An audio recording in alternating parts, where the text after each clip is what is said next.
Selamat malam pemirsa. Bagai potongan teka-teki kasus kematian Vina dan Eki tidak kunjung menemui titik terang. Berbagai argumentasi disuarakan para pembela untuk melindungi masing-masing kliennya. Didukung puluhan pengacara, Peggy Setiawan melawan melalui pra-peradilan. Dan demi kebenaran, Saka Tatal pun juga siap mengajukan peninjauan kembali atau PK. Bersama saya Aryo Ardi, inilah interupsi adu argumen para pembela di kasus kematian Vina dan Eki. Dan sudah hadir para tamu kami di interupsi malam hari ini di studio kami di Kebon Sirih, Jakarta Pusat.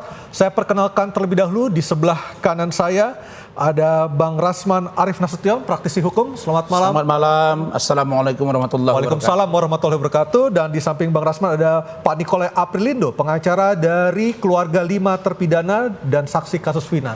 Selamat malam. Selamat malam. Salam Justisia. Salam Justisia. Dan di sebelah kiri saya sudah ada Bang Farhad Abbas, pengacara dari Saka Tatal. Selamat malam. Selamat malam. Bang Farhad. Dan Mayor TNI Purnawirawan Marwan Iswandi, pengacara dari Peggy Setiawan. Selamat malam Pak Marwan. Malam. Dan pemirsa, lembar kasus pembunuhan Vina dan Eki kini menyentuh pada pra-peradilan. Dan yang mengajukan adalah tersangka Peggy Setiawan. Dan di sisi lain mantan terpidana Saka Tatal juga akan mengajukan peninjauan kembali, sedangkan 5 terpidana lainnya meminta bantuan hukum dari Peradi.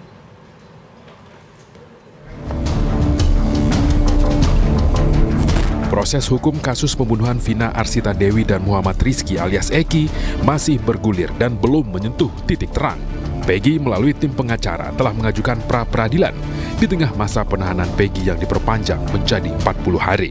Kalau polisi bisa membuktikan, alat buktinya seandainya pisau itu ada atau samurai dan penyebab kematian karena tusukan, hasil otopsi penyebab kematian ada karena tusukan, pisau pun sesuai dengan otopsi, ditemukan juga di jarinya si Peggy Setiawan. Sementara itu, tim pengacara keluarga Vina berujar, almarhumah Vina dan keluarga tidak akan mendapat keadilan hukum meski Peggy dinyatakan bersalah. Kasus ini sebaiknya penyidikannya sementara ditunda dulu agar Pak Jokowi membentuk tim pencari fakta yang netral, terutama dari para ahli hukum pidana dari universitas.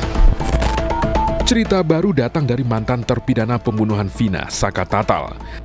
Tim pengacara Saka mengajukan peninjauan kembali guna pembuktian bahwa Saka bukanlah pelaku. Saksi yang berbohong kita laporkan, ya. Walaupun mereka mencabut, sekarang sudah kita syukuri, tapi kita akan laporkan bahwa ada keterangan saksi palsu di situ. Keluarga 5 terpidana yang divonis seumur hidup meminta bantuan hukum pada Peradi demi mencari keadilan. Yang menangkap ini adalah ayah korban, polisi. Sebenarnya dia tidak boleh ikut di sini, konflik of interest nih. Seharusnya menangani dalam kondisi yang lain. Proses hukum kasus pembunuhan Vina dan Eki turut mendapat perhatian mantan Menko Polhukam Mahfud MD. Mahfud menilai ada ketidakprofesionalan dari pengusutan kasus Vina. Itu kan resmi diumumkan buron 3 orang, namanya ABCD. Nah, ini baru muncul kasus ini, sehingga saya berpikir ini bukan sekedar unprofesional, tetapi menurut saya memang ada permainan. Ada permainan untuk melindungi seseorang atau mendapat bayaran dari seseorang untuk mengaburkan kasus. Itu sudah sebenarnya sebuah permainan yang jahat. Kini, mampukah saksi, bukti dan argumentasi para pembela membuktikan gamblang terang benderang kasus pembunuhan Vina dan Eki?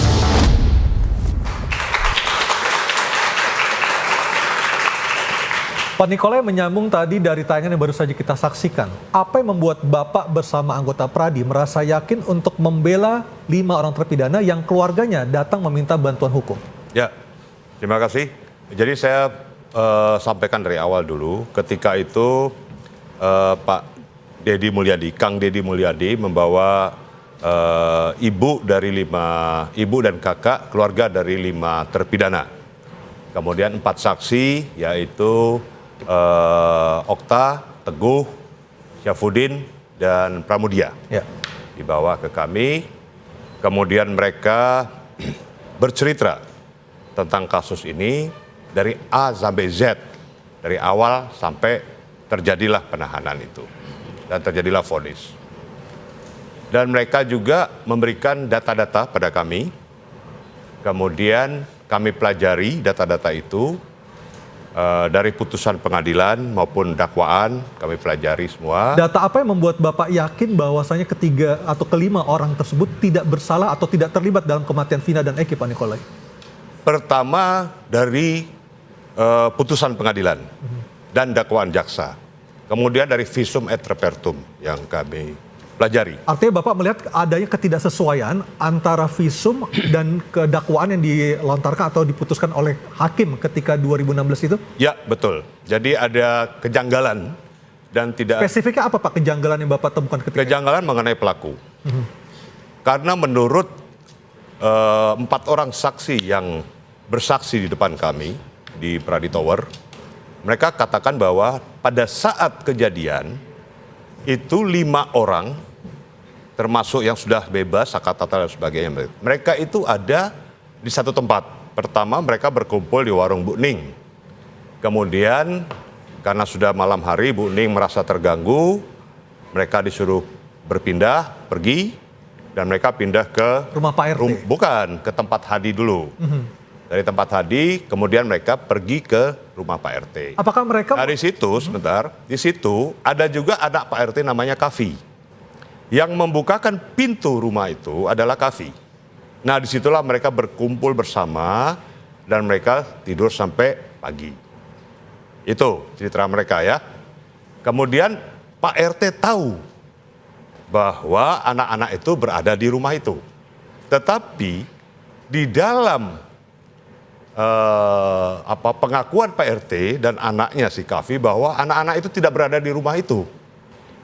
Jadi satu orang mengatakan bahwa mereka tidak berada di rumah itu, yaitu Pak RT. Ya. Sedangkan 9 orang dari anak-anak ini mengakui bahwa mereka berada Bermalam dan tidur hingga pagi bermalam di di situ. situ. Karena mereka minum-minum dulu di warung Bu Ning itu, minum ciu bakonang. Apakah keluarga yang datang ke Pradi kemarin juga mengatakan mereka mengenal Peggy Setiawan? Mereka mengatakan, ada yang mengatakan kenal tapi tidak melihat Peggy di tempat kumpul-kumpul mereka. Oke. Jadi itu pertama, sebentar. Dan mereka tuh minum-minum di tempat Bu Ning, jadi minum ciu bakonang. Ciu bakonang, ciu itu mereka minum yang sudah disediakan oleh Kavi, oleh anak Pak RT. Jadi minuman itu disediakan oleh Kavi, anak Pak RT. Setelah mereka agak sedikit teler, mereka pindah tempat karena sudah ribut-ribut di warung Bu Ning, mereka teler, pindah tempat ke Hadi, kemudian pindah ke rumah Pak RT. Nah, situlah mereka tidur. Baik. Dan tidak ada satupun yang keluar sampai pagi. Oke. Pak Marwan, apakah Anda sudah pernah bertemu dengan keluarga dari 5 terpidana ini untuk mengklarifikasi atau mengkonfirmasi ataupun mengkonfrontasi keterangan yang Anda dapatkan dari Peggy Setiawan? Untuk ketemu yang 5 keluarga ini, ada tim kami yang di Cirebon sudah ketemu. Dan yang dikatakan sinkron dengan apa yang dikatakan oleh Pak Nikolai ya? Sinkron. Dan jadi gini, kalau untuk ini kita fokus ke klien saya ya. Klien saya waktu kejadian perkara itu adanya di Bandung. Ya, itu yang Khusus sesuai itu keterangannya untuk klien saya. Ya. Nah, kita fokus ke klien saya. Klien saya kami adanya di Bandung. Dan ada diperkuat lagi keterangan daripada 3 orang saksi. Tapi tidak usah saya sebutkan sini saksi-saksinya. Memang klien kami memang ada di Bandung saat itu. Itu saksi-saksi itu akan Anda ajukan juga akan di pra-peradilan nanti di tanggal 24 atau seperti apa nanti? Oh jelas, seperti kami ajukan. Kami sebenarnya kemarin kami minta diajukan juga itu saudara Ibu Nining. Ibu Nining ini menurut dari putusan pengadilan saya baca, mereka sebelumnya itu kumpul di rumah Ibu Nining. Tapi Ibu Nining sekarang sudah tidak ada lagi. Ada apa terhadap perkara ini? Sebab perkara ini sebenarnya kalau saya lihat perkara ini memang menjadi pertanyaan berat bagi saya. Makanya saya berulang kali saya sampaikan. Motivasi kejadian perkara ini adalah dari saudara Andi.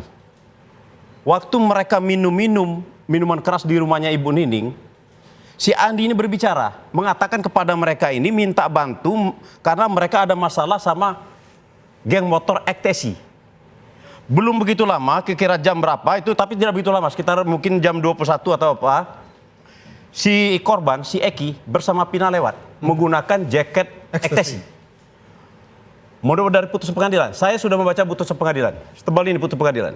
Nah, setelah itu mereka kejar, singkat kata singkat cerita, mereka bawa ke lahan kosong.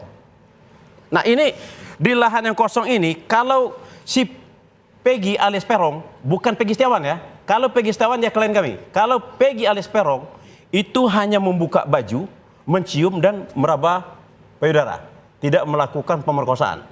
Dan di keterangan para saksi yang lain itu, Peggy alias Peron itu melakukan penusukan terhadap korban. Kematian daripada korban ini adalah disebabkan oleh benda tumpul, bukan karena tusukan. Yang lebih lucu lagi dan lebih aneh lagi, perlu kita garis bawain, perlu lucu dan aneh. Si Andi motivasinya ini oleh Polda Jawa Barat dikatakan fiktif. Berarti perkara ini adalah perkara fiktif. Sementara yang lain dihukum benaran. Sekarang klien kami mau dihukum juga. Itu yang Anda sampaikan, mengapa Anda berani mengatakan, coba lihat ada nggak sidik jari Peggy di dalam ataupun di di benda senjata tajam yang dikatakan untuk membunuh Vina dan Eki. Makanya saya bilang, kalau memang profesional, katanya pakai samurai. Ya. Mana samurainya? Sudah ada nggak sidik jari daripada Peggy Setiawan? Kalau tidak ada ya sudah. Kenapa mesti harus mengambil ijazah? KTP, apa hubungannya sama perkara itu? Itu ijazah dan KTP diambil setelah Peggy ditangkap? Setelah ditangkap. Padahal ketika motornya disita tahun 2016 tidak dilakukan penyitaan dokumentasi. Menurut pengakuan dari keluarganya tidak. Bang Farhad, kalau dari sisi Saka Tatal, apakah jadi untuk melaporkan ketiga orang yang Anda sampaikan memberikan keterangan ataupun kesaksian palsu? Ya, sebenarnya ini agak dilematik buat kita ya. Alasannya apa, Bang? Ibu Titin ini pengacara lama, itu adalah pengacara dari Sudirman. Dan katanya diajak bergabung juga, jadi bertolak belakang katanya. Nah, tapi kemungkinan besar yang kita laporkan itu adalah Liga Akbar, Aib, dan Dede. Kenapa 3 nama itu, Bang Farhad? Ya karena kesaksian di bawah sumpah itu yang sudah sampai pengadilan menjadi pertimbangan hakim dicabut. Nah, kemudian setelah dicabut, ya kita anggap itu merubah kronologis kejadian tersebut. Oleh karena itu, untuk kepentingan, walaupun tidak menjadi saksi pada perkara Saka Tatal, tapi itu merupakan rangkaian gitu. Karena kami menilai perkara ini lebih cenderung mengutamakan pengakuan tersangka. Bukankah Liga sudah mengatakan dia mencabut karena ketika tahun 2016 ketika dia menyampaikan kesaksian di BAP itu dia mendapatkan intimidasi dan tekanan dari penyidik? Ya itu karena arahan itu. Berarti kan ada satu rangkaian cerita yang tujuannya adalah untuk menghukum. Karena jujur aja dalam perkara, saya nggak bicara fokus perkara secara umum, tapi khusus Saka Tatal, bahwa pertimbangan majelis pertama bahwa pledoi pengacara kita itu kurang. Salah alamat gitu, ditujukan kepada majelis hakim nomor perkara 195, harusnya perkara nomor 16. Nah, akhirnya tidak dikesampingkanlah pembelaan itu. Kemudian pada saat banding, memori bandingnya tidak ada. Gitu. Setelah saya pelajari lagi, sempat malah saya katakan bahwa pengacara lama melakukan satu kelalaian gitu, malpraktek advokat, di mana tidak menyertakan apa yang harusnya membela dan membebaskan Saka. Nah, tapi ternyata dia mengatakan ada. Cuman ini adalah satu kejahatan yang kita anggap mungkin disengaja oleh oknum-oknum tertentu. Ada apa sebenarnya? Oknum itu dari penyidik? Kemungkinan dari pengadilan. Dari pengadilan, artinya ada jaksa, ada hakim? Ya makanya saya bilang sebenarnya perdebatan kita selama ini nggak fair juga. Karena saya lihat polisi yang diserang terus. Padahal peran daripada majunya sampai vonis itu adanya peran jaksa penuntut umum yang mem-P21 perkara tersebut gitu. Sampai sekarang tidak ada dari kejaksaan ngomong, tidak ada eksaminasi daripada kejaksaan. Padahal ini sudah menjadi perhatian dan menjadi perhatian presiden agar ditindaklanjuti gitu. Nah, bahkan menunggu PK, kami akan minggu depan PK. Bahkan saya mengatakan presiden itu kan punya hak prerogatif, hak konstitusi yang namanya gerasi. Kalau gerasi ditolak, namanya abolisi masih ada. Amnesti masih ada. Nah, kenapa tidak menempuh cara tersebut dengan mengeluarkan tim pencari fakta bahwa sebenarnya kejadian yang katanya orang rekayasa ini, ya taruhlah rekayasa. Bagi saya polisi sih tidak perlu dibela lah, karena memang dia berdasarkan bukti. Apalagi yang nangkap, yang menyiksa itu adalah dari Polres Cirebon waktu itu. bukan dari Polda Jawa Barat. Nah, maksud saya, ada nggak tindakan yang luar biasa agar mereka ini ya minimal dikeluarkan dulu, dibebaskan dulu, sembari sembari membuat jangan sampai terjadi kegaduhan di masyarakat, karena kejadian ini kasat depan mata banget.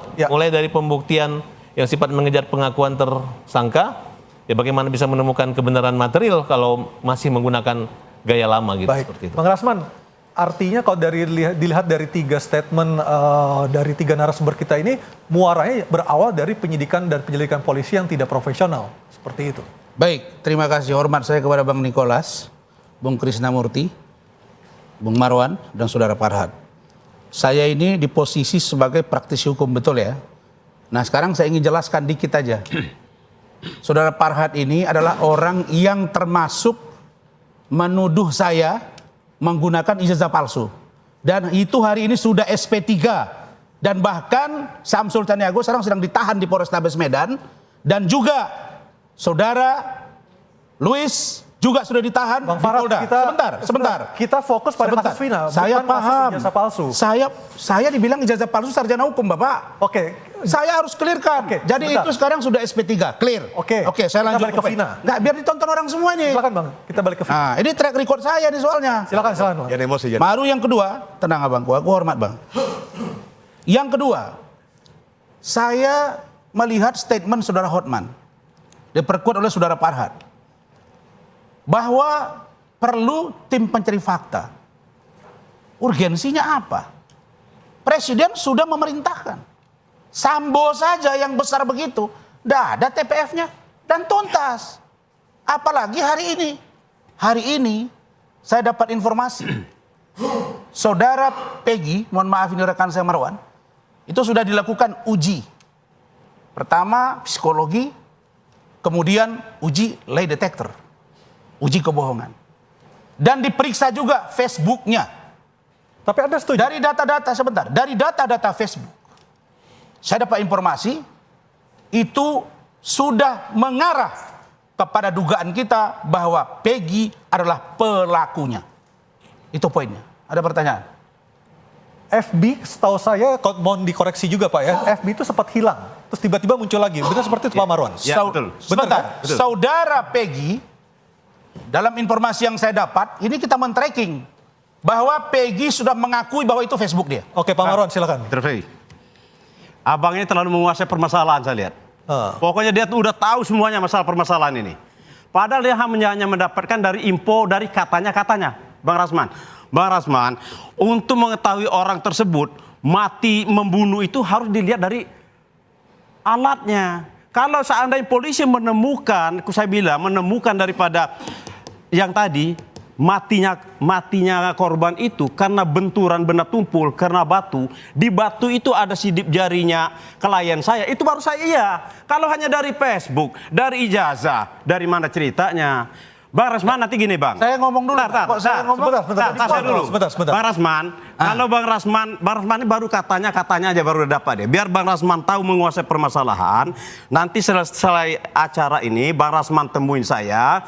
Ada putusan pengadilan setebal ini Bang. Saya serahkan ke Bang Rasman biar Bang Rasman enak cuap-cuap di TV gitu loh. Oke, silakan Bang Rasman. Saya kalau data saya rasa nggak perlu dari Saudara Marwan ke saya. Data saya valid, tapi saya membahasakan presumption of innocent. Praduga tidak bersalah, itu orang hukum. Karena itu, saya ingin katakan bahwa setelah Farhad ini, undanglah Hotman kemari. Supaya kita berdialog, bisa kelihatan begini. Konstruksi yang saya lihat dan saya dalami. Bahwa ada 3 TKP terhadap meninggalnya Vina dan Eki. Salah satunya, saudara sudah mengatakan tadi menggunakan jaket XTC, benar.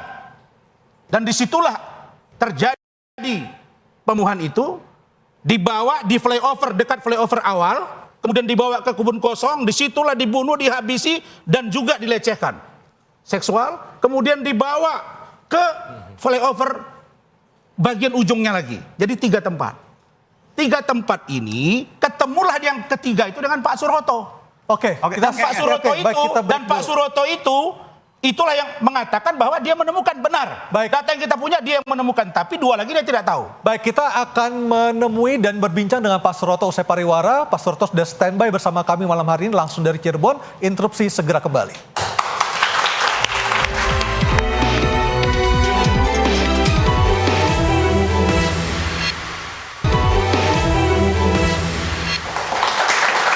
Ya, kembali lagi bersama kami di Interupsi. Selain tempat tamu yang berada bersama saya di kiri dan kanan saya, juga hadir bersama kita Pak Krisnamurti, salah satu pengacara Saka Tatal. Ada Pak Sadikun, saksi dan juga rekan Saka Tatal. Dan juga mahasiswa dan mahasiswi dari Jayabaya, Jakarta Timur. Selamat malam dan selamat bergabung. Dan saya terlebih dahulu akan menyapa Pak Suroto, saksi dalam kasus kematian Vina dan Eki yang pertama kali melihat kedua Vina dan Eki, kedua korban tersebut tergeletak di jalan dengan kondisi bersimbah darah. Saya akan menyapa dulu Pak Suroto langsung dari Cirebon. Selamat malam Pak Suroto.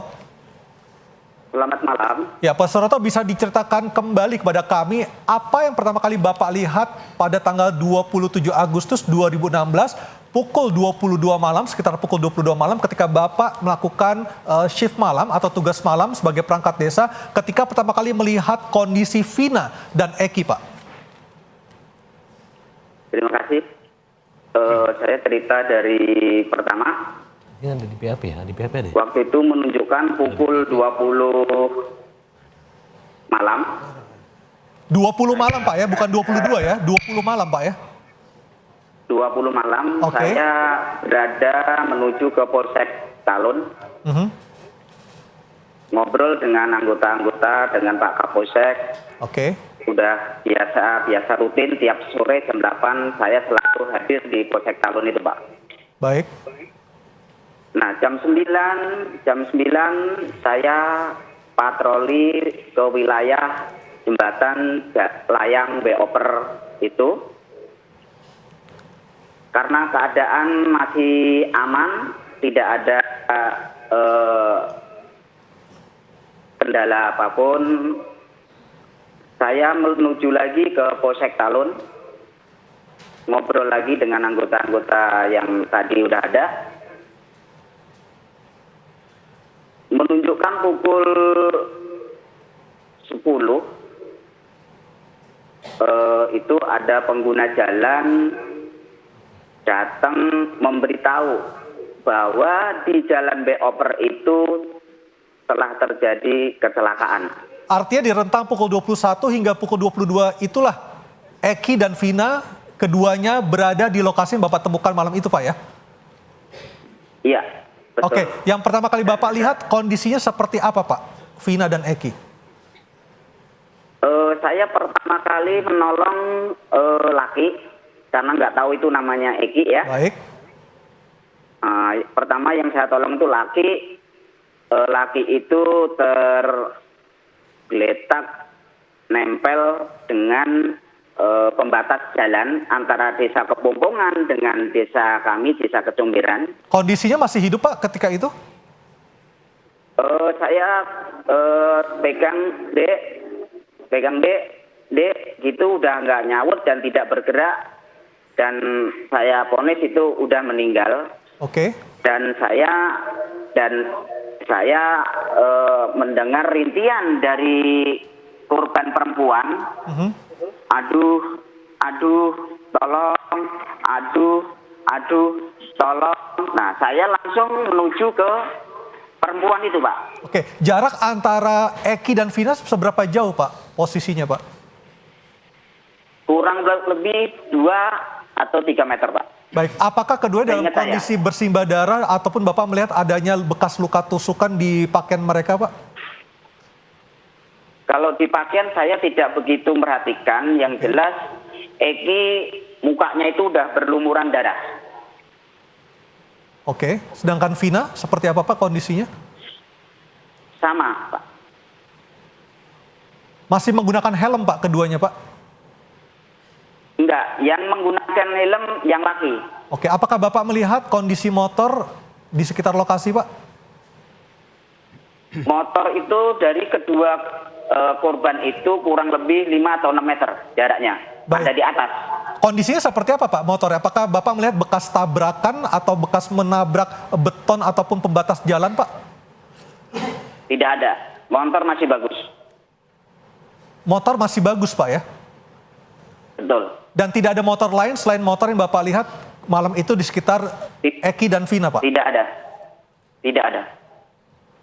Oke, baik. Bapak tahan dulu, Pak ya. Kita masih akan terus berdialog dengan Bapak. Saya ke Pak Nikolai dulu. Pak Nikolai, apa yang bisa Bapak dapatkan resume dari kesaksian yang dikatakan oleh Pak Suroto tadi, Pak Nikolai? Saya melihat saya nyambungkan ya dengan apa yang dikatakan oleh Rasman tadi. Katanya ada tiga TKP ya. Ya. Nah, saya ingin bertanya kepada Pak Suroto. Pak Suroto di TKP yang keberapa? Silakan, Pak Suroto, posisinya. Saya di TKP yang tengah. Berarti TKP kedua. Yang ada kurang tahu Pak, TKP yang ke-1 di mana, TKP yang ketiga di mana. Saya nemukan itu TKP yang posisi ada di tengah, ada yang tiang listrik begini tuh. Oke, ini menarik karena apa yang dikatakan Pak Suroto ini kita melihat dengan kejadian, kalau kita rekonstruksi ya kejadian itu terjadinya pembunuhan itu katanya di sebelum TKP yang Pak Suroto lihat, yaitu flyover. Kalau saya tidak salah tangkap, flyover ya Pak Suroto ya, di flyover ya TKP-nya. Betul. Nah, Betul. Permasalahannya ketika dikatakan bahwa yang membonceng si korban Eki dan Vina itu orang yang bernama Andi ke flyover, ya kan? Nah, selanjutnya Andi menghilang entah kemana, buron. Sampai saat ini. Sampai saat ini dan terakhir dikatakan itu fiktif. Padahal dalam putusan pengadilan ada, dakwaan jaksa ada. Nama Andi. Nah, ini menjadi tanda tanya besar. Kalau saya melihat bahwa Andi ini adalah saksi kunci. Sehingga tidak bisa dia dikatakan fiktif. Itu pertama. Yang kedua, perlu saya sampaikan. Setelah kita meneliti membaca visum et repertum yang dikeluarkan oleh kedokteran Bidokes Polda Jabar ya, yang ditandatangani oleh Dr. M. Ihsan Wahyudi, spesial forensik. 2016 Pak ya visum. Ya, 2016. Kesimpulannya pada mayat laki-laki berusia sekitar 16 tahun, tampak mayat dalam kondisi membusuk, terdapat tanda-tanda trauma tumpul pada kepala berupa patah tulang, atap, tengkorak bagian dengan depan dan belakang, patah tulang dasar tengkorak, patah tulang rahang atas, dan patah tulang rahang bawah yang dapat mengakibatkan kematian. Artinya tidak ada luka sayatan maupun luka tusuk Pak ya? Di sini tidak dalam ya? forensik ini, dalam visum ini tidak disebutkan adanya luka tusuk. Itu pertama. Yang kedua menjadi tanda tanya saya, tadi Rasman katakan ada pelecehan seksual. Sebutlah itu yang berkembang di luar adalah pemerkosaan. Ada ruda paksa ya? Ada ruda paksa pemerkosaan itu. Pertanyaannya, seperti tadi juga Bang Marwan. Siapa namanya? Marwan tadi sampaikan bahwa ada samurai. Pertanyaannya, kalau luka tusuk menggunakan samurai pasti dalam. Betul. Kemudian kalau terjadi ruda paksa ya, atau pemerkosaan lah bahasa sederhananya, pasti ada bekas sperma. Dari sperma itu, kalau betul ini diadakan uji lab krim atau visum, dari sperma itu bisa kita dapatkan sperma milik siapa yang telah melakukan pemerkosaan. Problemnya sperma itu tidak pernah diperiksa DNA milik siapa. Itu yang menjadi permasalahan, salah satu kejanggalan yang akhirnya kami dari Pradi, dari tim hukum Pradi itu mau mendampingi mereka karena kejanggalan-kejanggalan ini. Itu pertama. Yang ketiga, itu bahwa sebenarnya kasus ini gampang sekali untuk diselesaikan. Memakai rumus si abidi bami.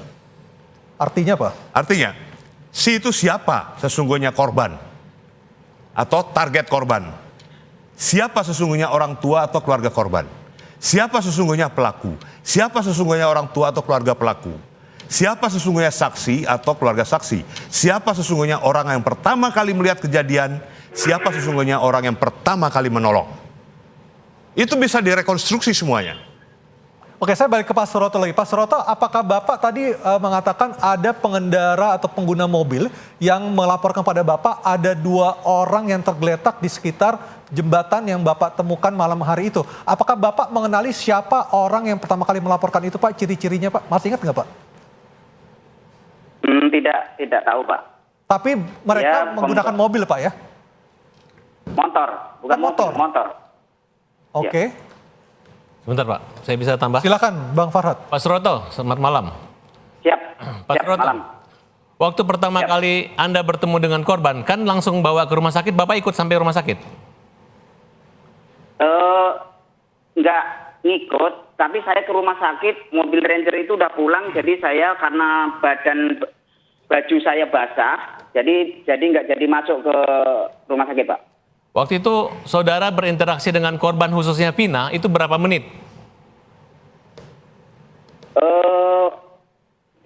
Dibawa ke rumah sakit kurang lebih 5 sampai 10 menit. Ada nggak pertanyaan dari Pak Suroto kepada Vina yang waktu itu kan masih hidup, masih bernapas ya? Masih mengeluarkan suara kesakitan? Masih hidup. Ada nggak kepikiran di pikiran Bapak, ini orang kecelakaan atau dilempar, dibuang atau dibunuh? Atau apa? Sehingga Bapak bertanya, kenapa Dek, kenapa Nak? Atau dia mengatakan, tolong Pak, saya dibunuh, saya dilempar atau apa? Ada nggak komunikasi seperti itu? Saya cuma nanya, Dek, tadi kenapa jatuh apa kenapa? Jawaban mereka cuma, tolong Pak, tolong gitu. Pak Suroto, kita masih akan kembali lagi dengan Bapak usai pariwara. Bang Rasman, kita break dulu. Kita akan kembali lagi dengan Pak Suroto untuk menggali lagi seberapa besar juga kesaksian dari Pak Suroto yang bisa kita manfaatkan untuk mengungkap kasus kematian Vina dan Eki. Interupsi segera kembali. Ya.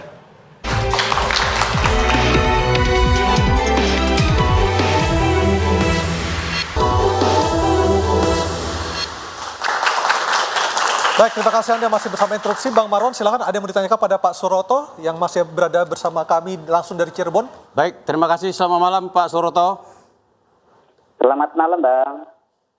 Saya mau nanya ini Pak, kemarin kan waktu pertama kali mengangkat jenazah itu kan Pak Suroto.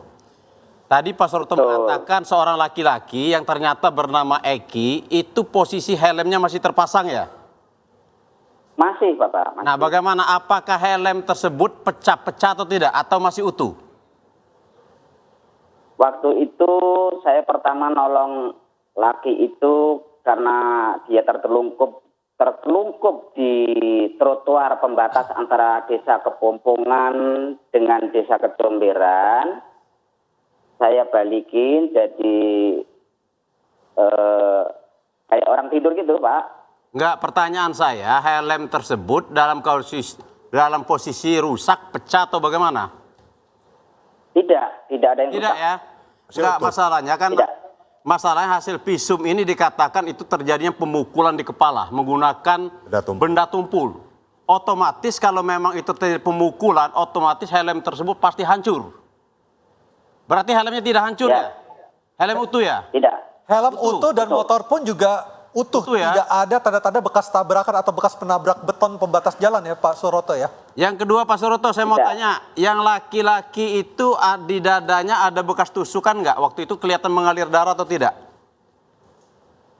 Saya tidak fokus ke sana, saya fokusnya ke muka. Ke muka itu udah penuh darah, mulut sini udah mengeluarkan darah, hidung udah mengeluarkan darah.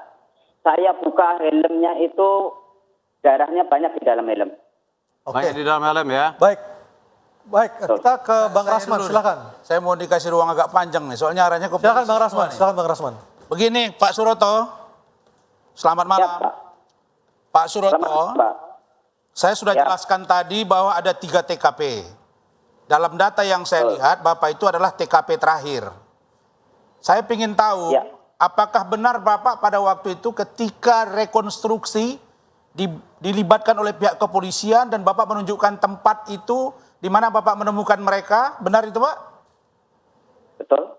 Benar Pak? Betul. Apakah benar Bapak didampingi oleh 2 orang penyidik pada waktu itu Pak? Di Polresta Kota? Ya. Betul. Betul. Apakah benar Bapak didampingi juga oleh 2 orang pada waktu itu tersangka Pak?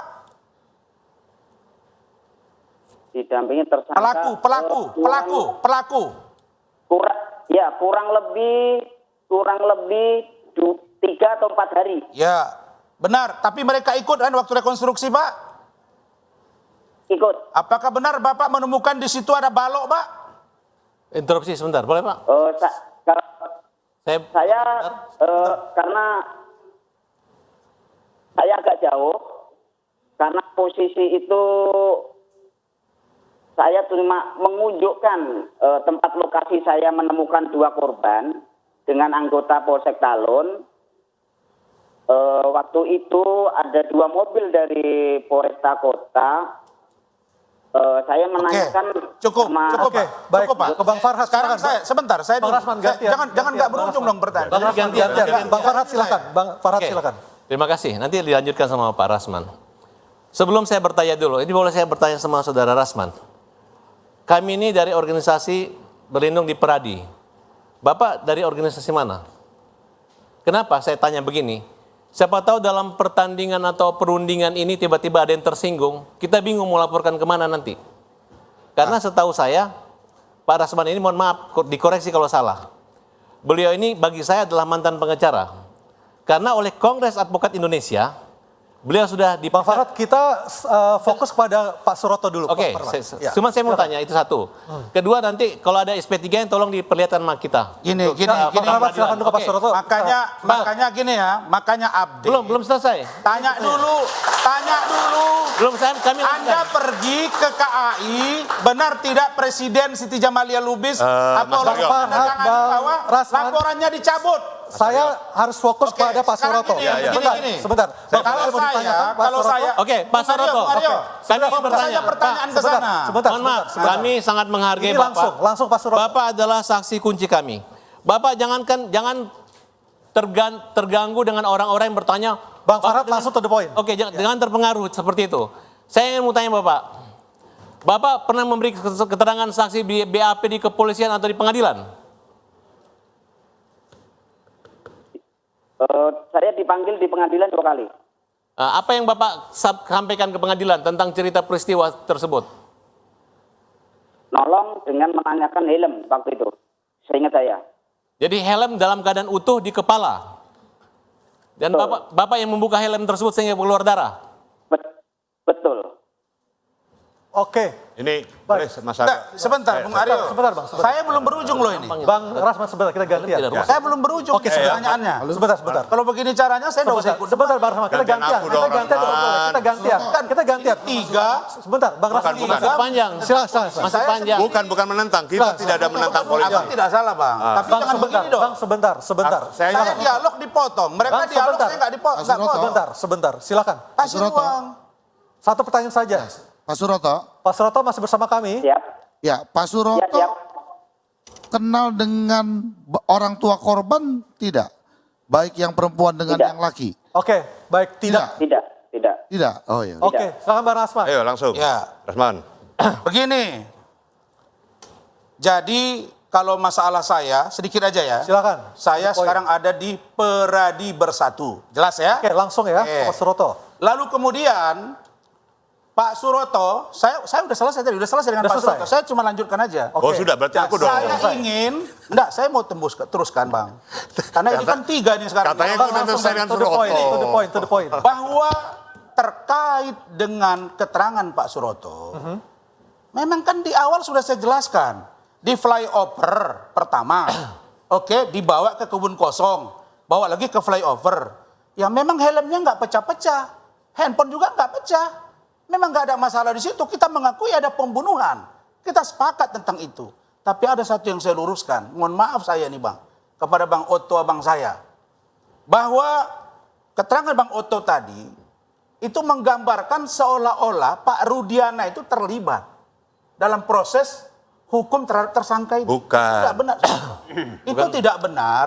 Karena pengakuan dari saudara Saka Tatal saja. Selasa yang lalu.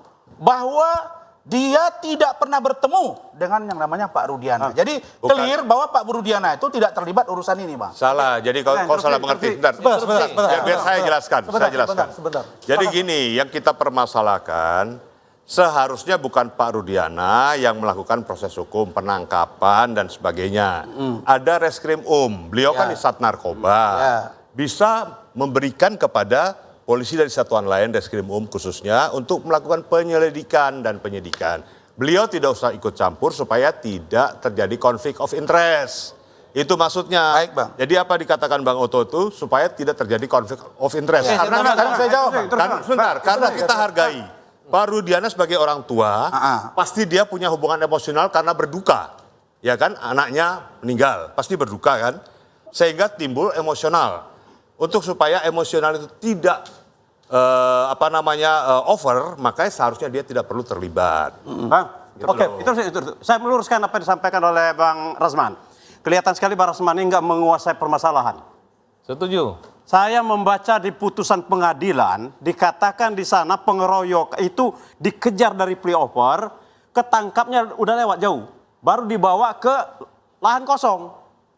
Menurut autopsi itu dipukul pakai batu, otomatis kepalanya ini helm hancur. Logikanya di sana Bang Rasman. Jangan dulu Bang Rasman, jangan potong dulu ya. Enggak, saya nggak potong. Saya jelaskan dulu, saya jelaskan ke Bang Rasman dulu. Yang kedua, Bang Rasman, Rudiana ini tahu nggak? Rudiana ini dia membuat surat perintah penyelidikan sendiri. Pangkat itu loh. Yang berhak membuat surat perintah itu adalah Kapolres. Bukan itu. Dan dia sendiri yang menangkap. Ini kesalahan dari dia.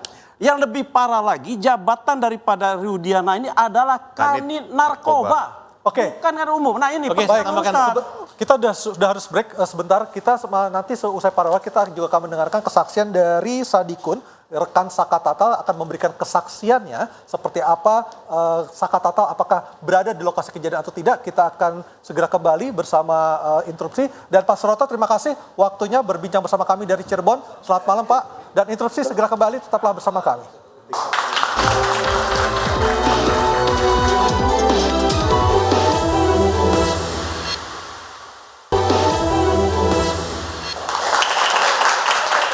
Mas Sadikun sudah hadir bersama kami, rekan dari Saka Tatal. Mas Sadikun, apa yang membuat Anda yakin Saka Tatal tidak terlibat dalam kematian Vina dan Eki? Silakan. Ya, pertama ya. Sudah nyala. Pertama kan posisi kejadian malam itu kan Saka kan di depan rumah pada nongkrong semua, Pak.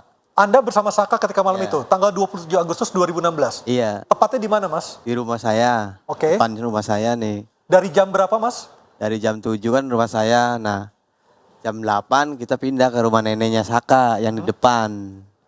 Nah, tiba-tiba kan sekitar jam 10-an ada teman saya kan datang tuh. Motornya mogok, Pak. Air radiatornya kan bocor. Ya. Jadi dia minta tolong banget sama saya. Ada nggak teman saya yang bengkel yang masih buka jam segini? Posisi Saka ketika itu di mana, Mas? Sama saya, Pak, masih. Masih. Sekitar itu kan teman saya kan, ya udah bisa dihubungin nggak? Bisa. Kan saya hubungin sama yang orang bengkel itu, bisa. Ya udah, orang bengkel itu ke situ jemput motornya. Iya, motornya. Nah, Irfan ikut sama orang bengkel di step kan. Saya sama Saka di belakang ngikutin kan. Pas di pom bensin yang mau arah ke Pombongan tuh kan, Pak. Kan dari jauh kan kelihatan tuh. Ada polisi tuh, lampunya. Apa yang terjadi, Mas? Ya pikiran saya razia, Pak. Soalnya kalau malam minggu itu kan di situ banyak razia. Iya, jadi saya menghindar. Kalau saya sih aman aja, tapi yang Saka kan nggak pakai helm apa kan takutnya seperti itu. Singkat cerita polisi akhirnya menginterogasi Mas Saiku dan Saka Tatal. Iya, habis itu kan tapi saya nggak lurus sana, Pak. Nah, nggak lurus sana. Sedangkan teman saya yang motornya di step lurus sama orang bengkel. Saya belok karena saya takut. Ya udah dibilangin jangan ke atas, itu kelihatan udah lanjut karena udah ngebut kan, tanggung gayanya. Jadi ya udah saya belok. Tetap arah ke bengkel itu, cuma beda menit aja. Singkat cerita Mas Sadikun sama Saka Tatal ketika malam itu bersama-sama hingga pagi. Iya. Dan benar-benar mengetahui tidak mungkin Saka keluar malam-malam ataupun pulang dari bengkel juga sama masih sama saya. Baik. Baik, Mas Adikon. Saya ke Pak Niko. Pak Niko, apakah Bapak melihat ini sebenarnya motif kematian Vina dan Eki ini adalah motif salah sasaran, ataukah ada motif yang lain, Pak Niko? Motif salah sasaran. Alasannya? Pertama, kalau kita lihat dari kronologis, Ya. ya kan? Kemudian Cepat saja, Pak, ya. dari TKP, kemudian dari saksi-saksi yang dihadirkan, dari terdakwa atau terpidana yang sudah ada, dan kemudian dari prosedur. Oke, siapa pelakunya, Pak? Hah? Siapa pelaku sesungguhnya kalau melihat dari kronologi ini? Saya berharap kasus ini ditarik oleh Barreskrim Mabes Polri Alasannya? supaya lebih komprehensif dalam hal penanganannya, penyelidikan dan penyidikannya. Sasaran utamanya sebenarnya adalah siapa, Pak? Kalau bukan Sasaran utama kalau saya melihat di sini, sasaran utama itu korban utamanya sebenarnya Ibtu Rudiana. terkait dengan posisinya sebagai kanit narkoba? Ya, betul. Oke. Sedangkan si Eki dan si Vina ini hanya sasaran antara. Interupsi. Dan 5 orang yang terpidana sekarang ini sasaran selanjutnya saksi Oke. rekayasa. Baik. Interupsi. Saya bertentangan. Singkat saja Bang Farhat. Saya mengatakan ini bukan salah sasaran. Tapi salah orang yang dihukum. Oke. Ya, jadi dari awal aja udah kita lihat mereka itu pada bonyok-bonyok. Dan kurangnya perlindungan hak asasi manusia baik oleh penyidik maupun jaksa maupun hakim tidak memperhatikan hal tersebut. Baik, Bang Marwan silakan. Kalau saya, karena apa disampaikan oleh Bang Farhat tadi salah di orang dihukum, kok mau diulangi lagi mau menghukum klien kami? Harusnya mengkoreksi. Harus mengkoreksi. Bang Farhan sendiri sekarang mau PK. Kalau Bang Farhan sendiri sekarang ini dikabulkan, PK-nya punya kami dihukum, kan tambah lucu ini negeri Baik. ini. Baik. Gitu. Bang Rasman silakan. Baik, terima kasih. Singkat Saya saja. ingin pertegas bahwa data saya semuanya berdasarkan tracking. Kalau tidak melalui tracking, tidak mungkin saya tahu datang ada yang damping rekonstruksi. Satu. Yang kedua, saya percaya Polri, Polda Jabar bisa mengungkap kasus ini seterang-terangnya. Yang ketiga, insya Allah dalam pelimpahan nanti ke kejaksaan ini akan segera P21. Baik, Pak Niko. Dasarnya cukup kuat. Oke, Pak Niko singkat saja. Apakah Bapak juga menilai uji kebohongan juga harus dilakukan terhadap jaksa dan hakim? Ya, kalau saya menilai uji kebohongan dan tes psikologi harus dilakukan pertama terhadap penyidik yang melakukan 2016, Oke. jaksa yang menuntut tahun 2016, hakim yang menyidangkan perkara tahun 2016. Mereka ini harus diuji kebohongan mereka dan tes psikologi mereka. Baik. Pak, saya terus sedikit aja. Khusus buat Bang Rasman. Bang Rasman mengatakan insya Allah P21.